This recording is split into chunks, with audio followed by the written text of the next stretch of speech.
సింధులోయ నాగరికతను భారతదేశంలో అతి ప్రాచీనమైనటువంటి నాగరికతగా చరిత్రకారులు చెబుతారు. అంతేకాకుండా ఇది పరిపూర్ణమైనటువంటి నాగరికత అని కూడా చెబుతారు. ఇది సింధు నది లోయ ప్రాంతాల్లో మొదలై క్రమంగా భారతదేశంలోని ఇతర ప్రాంతాలన్నిటికీ కూడా వ్యాపించింది.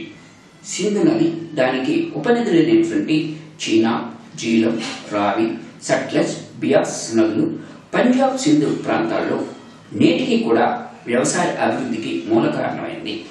ఇక్కడ సుమారు క్రీస్తు పూర్వం 3000 సంవత్సరాలకు పూర్వమే మానవులు తమ నివాసాలను ఏర్పరచుకోవడమే కాకుండా ఈ ప్రాంతాల్లో మెసటోపియా నాగరికత లాగా పట్టణాలు అభివృద్ధి చెందడానికి ఈ నాగరికత పునాదులు వేసిందని చెప్పడం ఎంత మాత్రం కూడా అతిశయోక్తి అయితే కాదు. ఆర్యుల రాకతోటే మన దేశంలో చరిత్ర ప్రారంభమైందని నమ్మేవాడు. కానీ 1922 సంవత్సరంలో పురాతన వస్తు శాఖ వాళ్ళు పంజాబ్లోని హరప్పా వద్ద ఉన్నటువంటి దయారాం సహాని సింధు రాష్ట్రంలోని మొహంజోదారో వద్ద జరిగినటువంటి తవ్వకాల్లో బయటపడినది మనకి క్రీస్తు పూర్వం 3000 సంవత్సరాలకు ముందే ఒక నాగరికత ఉందని, అదే సింధు నాగరికత అని మన చరిత్రకారులు చెబుతున్నారు. దీంతో మన చరిత్ర ఆర్య నాగరికతతో కాకుండా సింధు నాగరికతతో ప్రారంభమైందని, నూతన వికాసం అయితే ఆరంభమైందని మనం తెలుసుకోవచ్చును. ఈ నాగరికత ఈజిప్టు, బాబిలోనియా, అస్సీరియా మొదలగు నాగరికతలు వెలిసిన కాలంలోనే వెలిసి ఉండడం వలన మన దేశానికి కూడా అతి ప్రాచీనమైన నాగరికతలో ఒకటిగా ఇది పేరు తెచ్చుకుంది. పేరు వ్యాప్తి గురించి చూసుకున్నట్లయితే ఈ నాగరికత సింధు లోయలో వచ్చింది కాబట్టి సింధు లోయ నాగరికత అని సర్ జాన్ మార్షల్ చెప్పారు.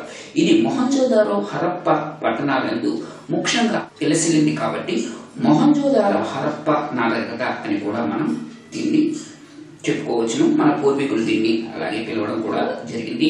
ఈ మధ్య నాగరికతల అవశేషాల గురించి గుజరాత్లోను, ఉత్తరప్రదేశ్లోను కనిపించడం వలన ఈ నాగరికత సింధు ప్రాంతానికే పరిమితం కాకుండా మిగిలిన ఉత్తరాపర ప్రాంతాల్లో కూడా వ్యాపించినట్టుగా మనం తెలుసుకోవచ్చును.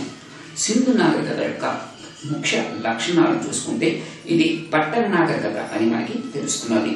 సింధు ప్రజలు పట్టణవాసులు. వాళ్ళు నగర నిర్మాణంలో కడు నేర్పర్లని మనం చెప్పుకోవచ్చును.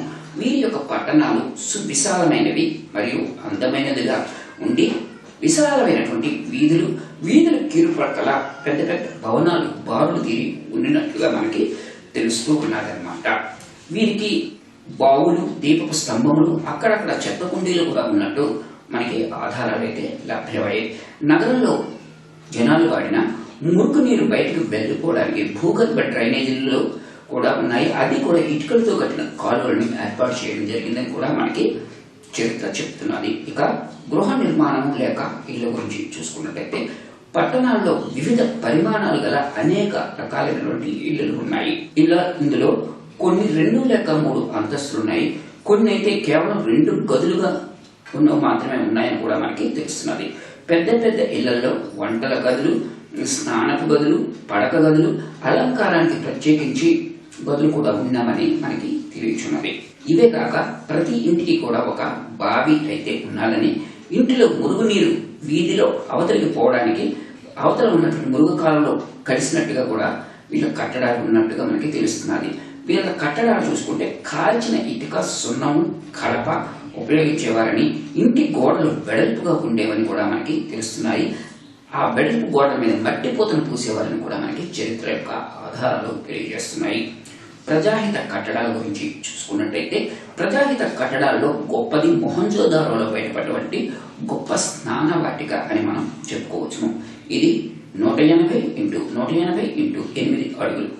ఈ స్నానపు వాటికకు పక్కన వేడి నీటి వసతి ఉండడం ఒక విశేషం అని కూడా మనం చెప్పుకోవచ్చును.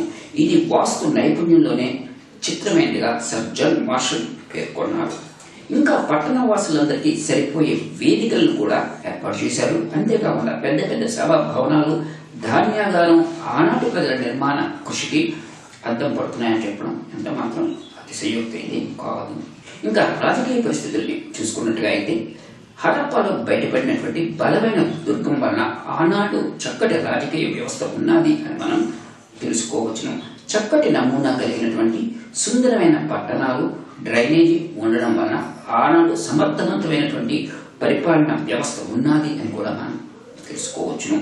ఇక సాంఘిక పరిస్థితుల గురించి మనం చూసుకున్నట్లయితే సింధు ప్రజలు పట్టణ వాసులైనప్పటికీ కూడా గ్రామాల్లో కూడా నివసిస్తూ ఉండేవాళ్ళు. వీళ్ళు ఎక్కువగా వ్యవసాయం చేసుకుని జీవించే వాళ్ళని, గోధుమలు, బార్లీ, వరి పండించేవారని కూడా తెలుస్తున్నది.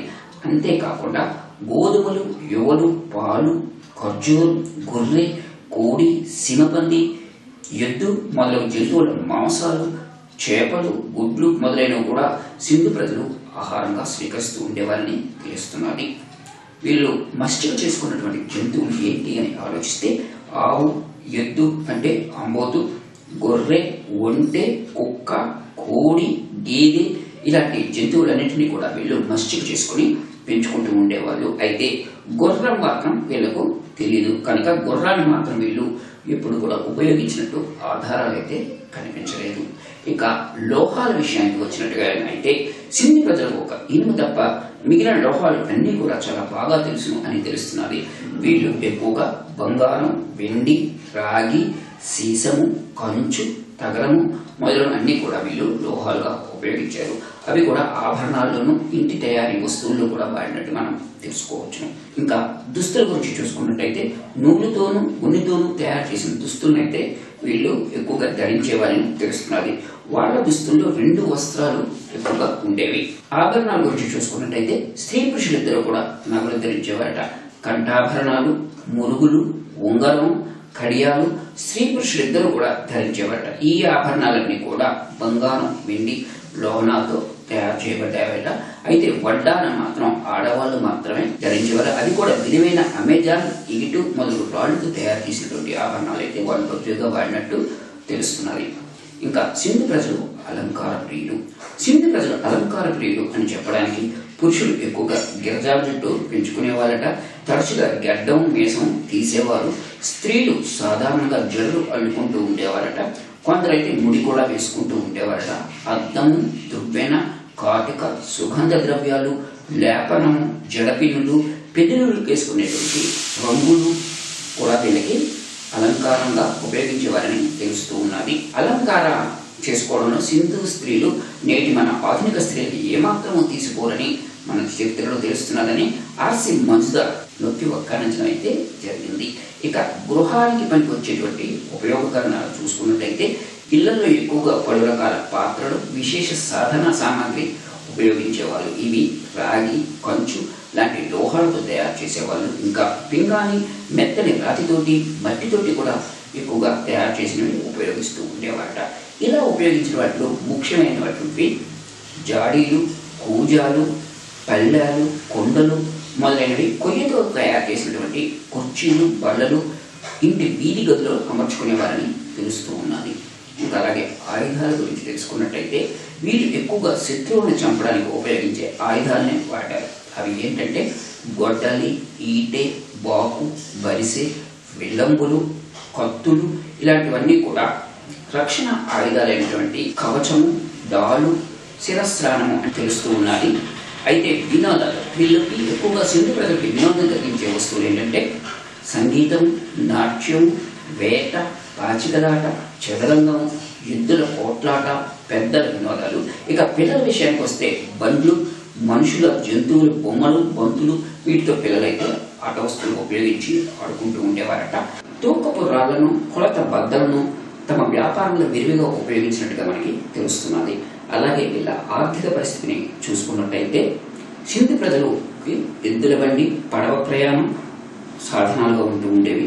అలాగే వీళ్ళు విదేశీయులతో అంటే ఈజిప్టు, సుమేరియా, క్రీటు మొదలగు వాళ్ళతో వాణిజ్యాలు కొనసాగించినట్టు.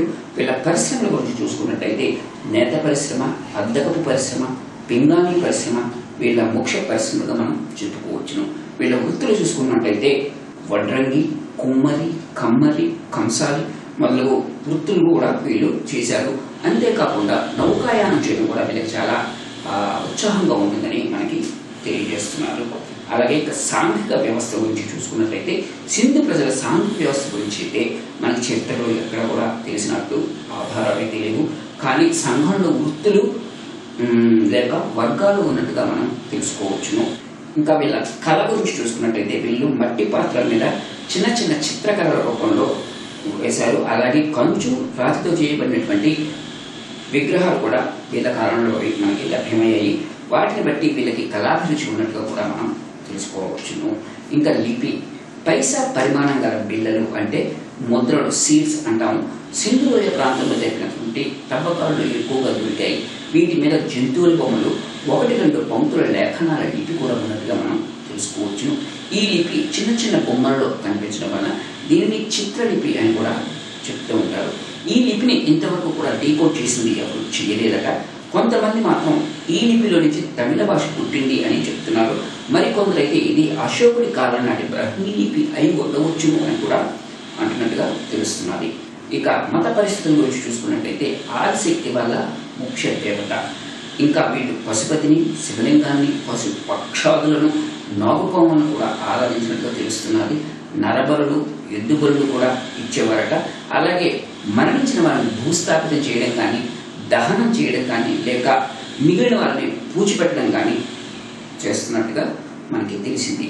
అసలు సింధు ప్రజలు ఎవరు అని మనం ఆలోచించినట్లయితే సింధు నాగరికత నిర్మాణం ఏ జాతికి చెందిన వారిది అన్న వివాదాంశమైతే ఉన్నది. కొంతమంది చరిత్రకారులు వీళ్ళని ఆర్యులని, మరికొంతమంది వీళ్ళు అనార్యులని కూడా చెప్తున్నారు. కానీ సింధు తవ్వకాల్లో బయటపడినటువంటి మానవ అస్థి పంజరాలను బట్టి వాళ్ళు ప్రోటో మెడిటేరియస్, మంగోలియస్, అల్బెన్స్ అనే 4 జాతులకు చెందిన వాళ్ళు కలిసి ఉంటారని, అందుకే వీళ్ళని అలా పిలవకుండా మొత్తం కలిపి సింధు ప్రజలు అని పిలవడం సమంజసం అని కూడా మనకి తెలుస్తున్నది. ఇంకా వీళ్ళ కాలం గురించి చూసుకున్నట్లయితే సింధు నాగరికత క్రీస్తు పూర్వం 3250 నుంచి 2750 సంవత్సరాల మధ్య కాలంలో ఉండి ఉండవచ్చును అని సార్ జాన్ మార్షల్ చెప్పారు. కానీ చరిత్రకారులందరికీ ఆమోదయోగ్యమైనటువంటి కాలము క్రీస్తు పూర్వం 2500 నుంచి 1500 సంవత్సరాల మధ్య కాలం. ఈ నాగరికత ఆర్య నాగరికతకు, ఆర్యుల రాకకు పూర్వమై ఉన్నది. ఇది నవశిలా లోహ యుగ కాలాలకు సంబంధించింది అని కూడా మనం తెలుసుకోవచ్చు. ఇలాంటి నాగరికత ఎలా అదృశ్యమైంది అని చూసుకుంటే ఇంత గొప్ప నాగరికత ఎలా అదృశ్యమైందో మనకైతే పూర్తిగా సమాచారం అయితే లేదు. ఒకవేళ సింధు నది వరదల వల్ల కానీ, లేక యుద్ధప్రియులైనటువంటి ఆర్యుల దండయాత్రలో సింధు ప్రజల మీద చేయడం వల్ల కానీ ఈ నాగరికత పతనమైపోయింది అని మనకి సూచనాప్రాయంగా తెలుస్తున్నది.